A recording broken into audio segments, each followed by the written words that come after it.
You could have the genetics of a natty Ronnie Coleman, the chest of Arnold, Sebum, or Alex Eubank, the quads of the quad father Tom Platz, or Jay Cutler.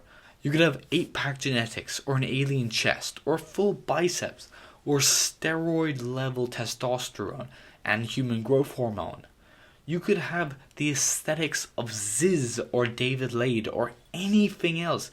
You could have God tier genetics. God could have given you these amazing genetics, but instead of actually improving your body and letting those genetics actually benefit your true potential, you let your gift of genetics go to waste simply because you were too lazy and not willing to put in the effort to actually do it. If you never lift, if you never actually go to the gym, if you never actually dedicate time, energy, and money to improving your body, you have no idea what you could have achieved or what you could achieve still. You have no idea if you have amazing genetics, if you're fat or skinny and never try to change that. You have absolutely no idea what your potential could actually look like if you actually put in the effort and try to improve your body and become more muscular. As I said just before, you could have the genetics of Arnold or Ronnie Coleman. You could have achieved something similar if you actually tried and put in just a tiny bit of effort.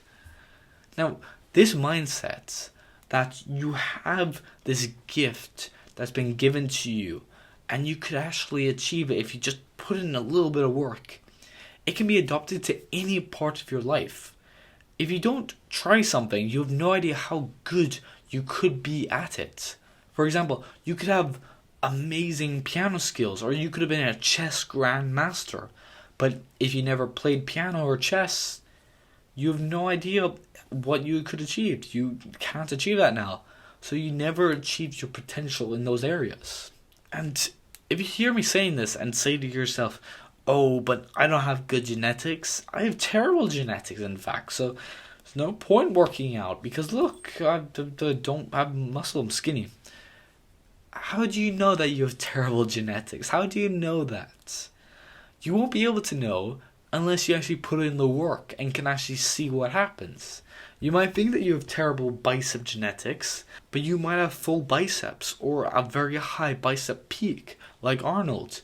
You might think you have terrible chest genetics, but if you're fat and you start cutting that weight and at the same time benching heavy weight, you could find out that you actually have Arnold's chest genetics built up under there. You could have amazing genetics. They're just hidden and have yet to be revealed. Now, I saw one of Andrew Tate's friends talking about this, is every time he sees a guy who's like 6'2", blonde hair, blue eyes, but he's massive, he's massively overweight, he's obese.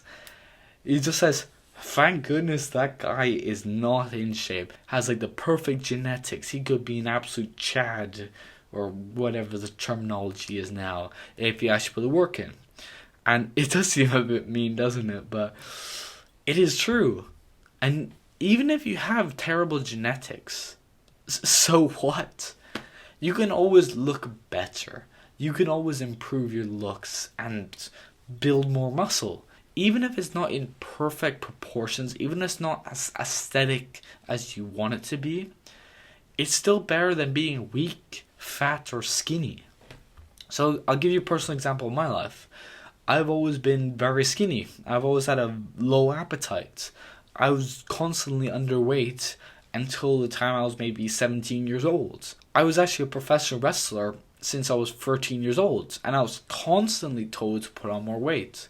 But I always just thought, nah, I'm just skinny. I can't grow.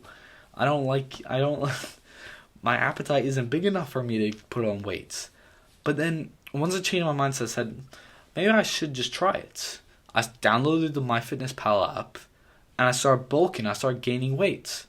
I've also had, in my personal opinion, pretty bad chest genetics.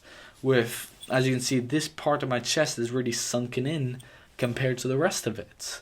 However, I didn't accept the excuse of bad genetics, and instead have been working out 6 days a week for the past year and a half, and my pecs have actually grown up quite a decent amount since then. So don't accept excuses, and definitely don't use your genetics as an excuse.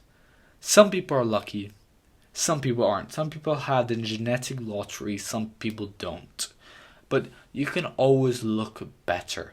You can always improve yourself. Everyone has a potential they can reach. Everyone can become the best version of yourself.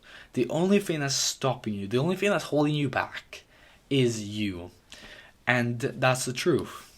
So, in conclusion, today is International Chest Day. Today is my push day, and I'm excited for it. I probably have hit it. I'm recording this a day or so in advance. So remember, swallow's the goal, size the prize. It's games o'clock, motherfucker. Let's go.